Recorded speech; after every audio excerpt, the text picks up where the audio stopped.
నమస్కారం. రక్తహీనత అంటే హిమోగ్లోబిన్ తక్కువగా ఉండడం, దానికి ఒక మంచి షర్బత్ మీరు ఇంట్లో చేసుకోవచ్చు.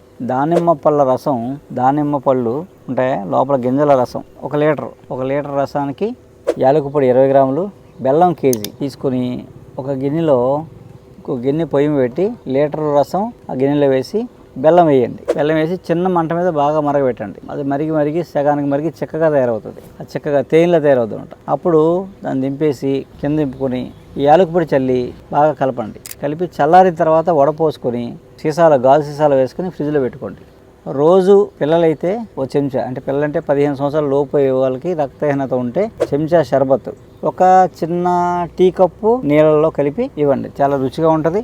పిల్లలు బాగా తాగుతారు. అప్పుడు కూడా సరదా ఇవ్వచ్చు. పొద్దున సాయంత్రం 2 పూటలు ఇచ్చారనుకోండి, ఆ పిల్లల్లో ఉండే రక్తహీనత పోతుంది. పెద్దవాళ్ళు అయితే 2 చెంచాలు ఒక గ్లాసు నీళ్ళలో కలుపుకొని తాగాలి. రోజు పొద్దున్న సాయంత్రం, రోజు ఒక పూట, రాత్రి పూట ఒక 2 చెంచాలు నీళ్ళ కలుపుకొని తాగడమే.